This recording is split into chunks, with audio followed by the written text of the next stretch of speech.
Yo, Taffers. Professionally, internationally, P.M. Mandini. Yo, Simplex. DJ Crispy. Yo, Max. Tine mapata ne sextene Paneko dondi no vakazi kamoteshene Pandino manyava no pinda mocheke Ndeshe kwabo pat no defete Inenge ingos pata nempaya Zingungu negu isu ati mire kumwaya Vani kufunza ndiyani Tini pana wa sespata Kuza fitina jimbo matop shata Ingos pata nempaya Zingungu negu isu ati mire kumwaya Vani kufunza ndiyani Tini pana wa sespata Kuza fitina jimbo matop shata Kodo isusu atina luzi uzamatsaga asasedere mutuze hondo yatinayo avambo igone patinotis pata fire ano ndoredu chant panoti bangrapa tenge tine mosto ndudunge backstapa kumangoma avambo totibata takatanga ngari ngoma atimbotitaya inenge ingorispata nempaya zvingungu nengu isu ati mire kumwaya vari kubvunza ndiyani tinifana wasespata bvunza fitina chimbo matop shata ingorispata nempaya zvingungu nengu isu ati mire kumwaya vari kubvunza ndiyani tinifana wasespata bvunza fitina chimbo matop shata saka tino ataka ngoma redu revechipatapata pane zungu vese tunonyudza mudhaka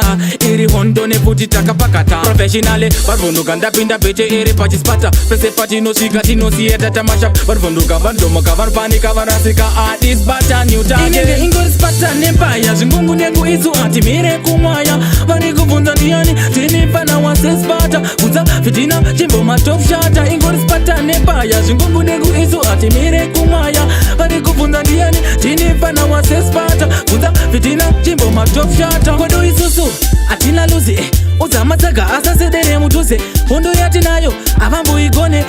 patinotispata fire ano ndoredu chanti panoti bangrapa tenge tine mosto ndudunge backstapa kumangoma avambototibata takatanga ngari ngoma atimbotitaya inenge ingorispata nempaya zvingungu nengu isu ati mire kumwaya vari kubvunza ndiyani tinifana wasespata bvunza fitina chimbo matop shata ingorispata nempaya zvingungu nengu isu ati mire kumwaya vari kubvunza ndiyani tinifana wasespata bvunza fitina chimbo matop shata inenge ingorispata nempaya zvingungu nengu isu ati mire kumwaya vari kubvunza ndiyani tinifana wasespata bvunza fitina chimbo matop shata ingorispata nempaya zvingungu nengu isu ati mire kumwaya vari kubvunza ndiyani tinifana wasespata bvunza fitina chimbo matop shata